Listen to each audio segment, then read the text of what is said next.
Hello everyone, my name is Natalie and welcome to or back to my channel.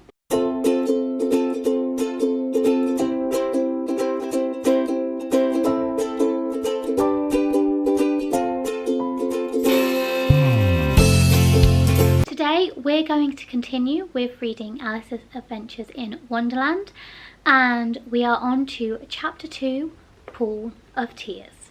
"Curiouser and curiouser!" cried Alice. She was so much surprised that for the moment she quite forgot how to speak good English. "Now I am opening out like the largest telescope that ever was. Goodbye, feet!" For when she looked down at her feet, they seemed to be almost out of sight. They were getting so far off. "Oh, my poor little feet! I wonder who will put on your shoes and stockings for you now, dears.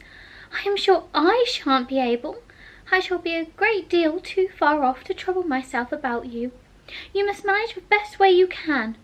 But I must be kind to them," thought Alice. "Or perhaps they won't walk the way I want to go. Let me see. I'll give them a new pair of boots every Christmas." And she went on planning to herself how she would manage it. "Oh, they must go by the carrier," she thought. "And how funny it'll seem, sending presents to one's own feet. And how odd the directions will look. Alice's right foot, Esquire. Hearth rug near fender, with Alice's love."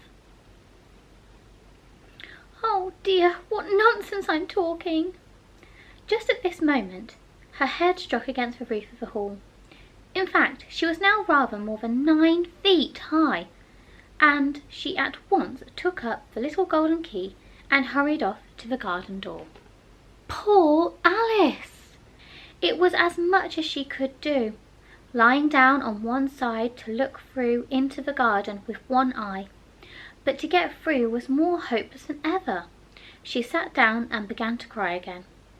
"You ought to be ashamed of yourself," said Alice. "A great girl like you," she might well say this, "to go on crying in this way. Stop this moment, I tell you." But she went on all the same, shedding galleons of tears until there was a large pool all round her, about 4 inches deep, and reaching half down the hall. After a time she heard a little pattering of feet in the distance, and she hastily dried her eyes to see what was happening. It was the White Rabbit returning!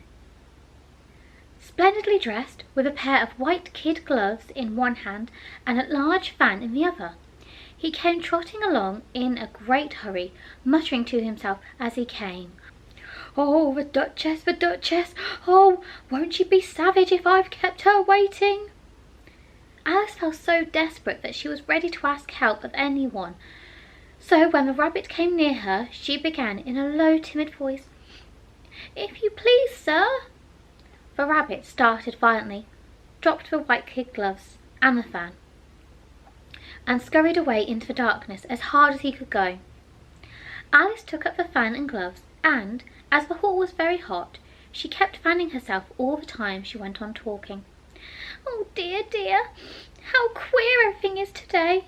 And yesterday things went on just as usual. I wonder if I've been changed in the night. Let me think. Was I the same when I got up this morning? I almost think I can remember feeling a little different. But if I am not the same, the next question is, who in the world am I? Ah, that's the great puzzle." And she began thinking over all the children she knew that were of the same age as herself, to see if she could have been changed for any of them. "I'm sure I'm not Ada," she said, "for her hair goes in such long ringlets and mine doesn't go in ringlets at all. And I'm sure I can't be Mabel, for I know all sorts of things and she knows such a very little. Besides, she's she and I'm I, and oh dear, how puzzling it all is. I'll try if I know all the things I used to know. Let me see. 4 times 5 is 12, and 4 times 6 is 13, and 4 times 7 is... Oh dear, I shall never get to 20 at that rate. However, the multiplication table doesn't seem sniff I. Let's try geography. London is the capital of Paris, and Paris is the capital of Rome, and Rome... No, that's all wrong, I'm certain. I must have been changed for Mabel. I'll try and say, how doth the little... And she crossed her hands on her lap, as if she was saying lessons, and began to repeat it. But her voice sounded hoarse and strange, and the words did not come out the same as they used to. How doth the little crocodile improve his shining tail, and pour the waters of the Nile on every golden scale? How cheerfully he seems to grin, how neatly spreads his claws, and welcomes little fishes in with gentle smiling jaws.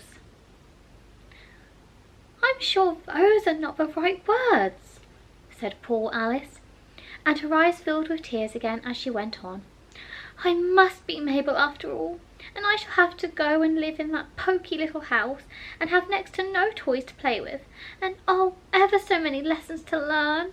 No, I've made up my mind about it. If I'm Mabel, I'll stay down here. It'll be no use their putting their heads down and saying, "Come up again, dear." I shall only look up and say, "Who am I then? Tell me that first, and then, if I like being that person, I'll come up. If not, I'll stay down here till I'm somebody else."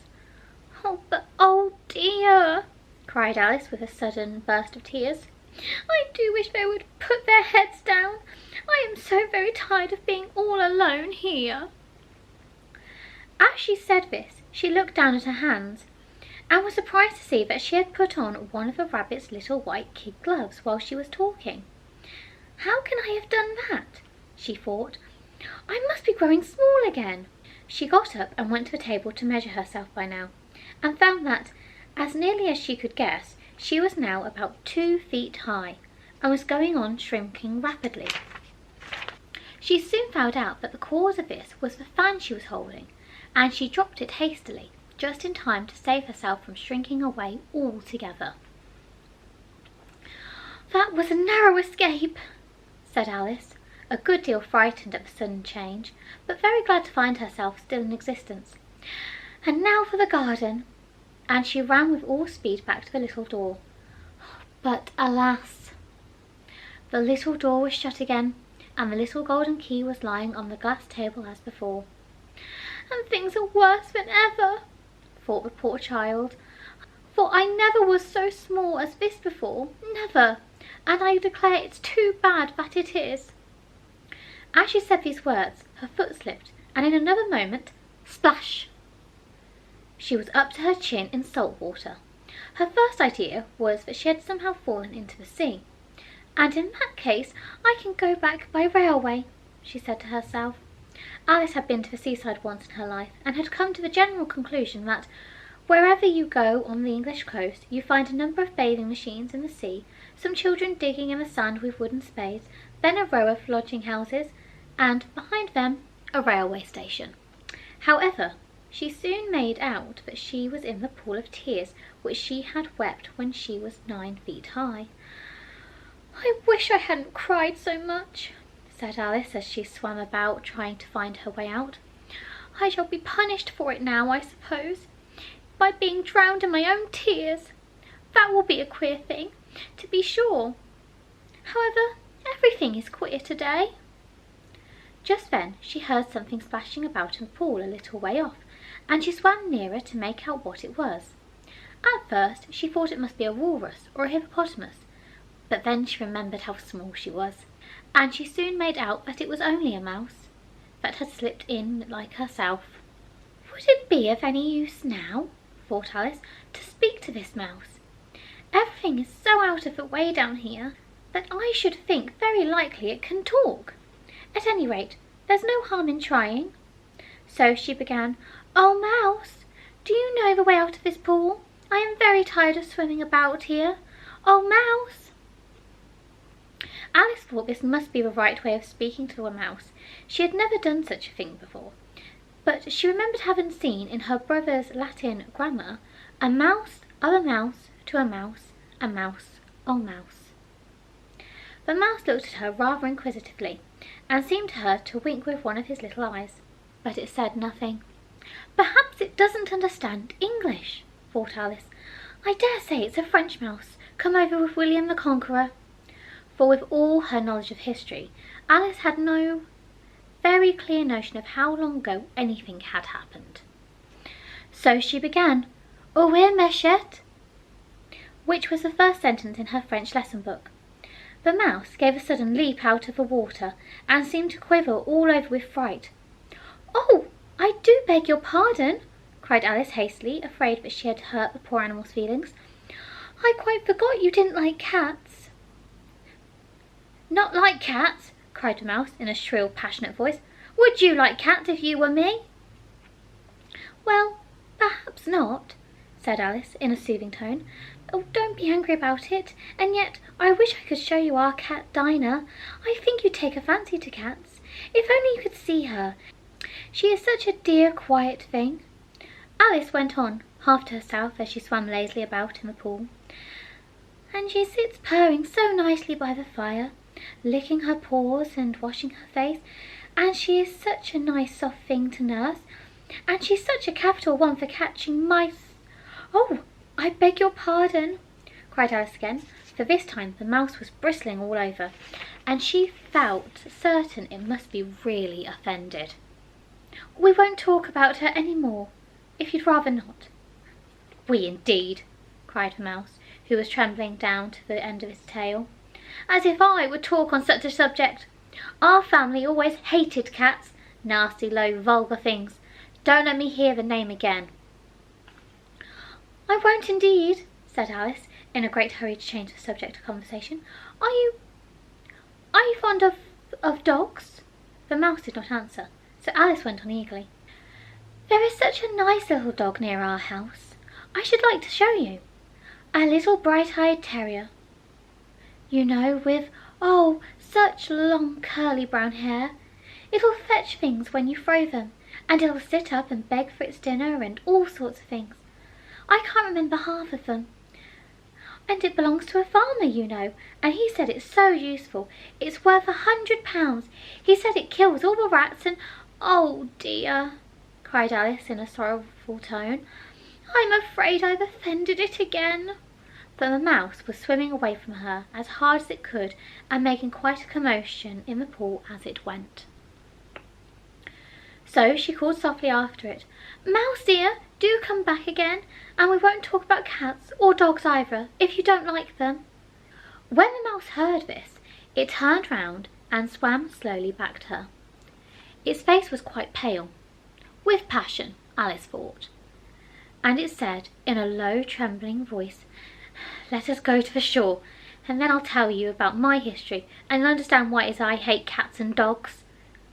It was high time to go, for the pool was getting quite crowded with the birds and animals that had fallen into it. There was a duck and a dodo, a lory and an eaglet, and several other curious creatures. Alice led the way, and the whole party swam to the shore. And that is the end of Chapter 2, Pool of Tears. Next chapter will be Chapter 3, A Caucus Race and a Long Tail.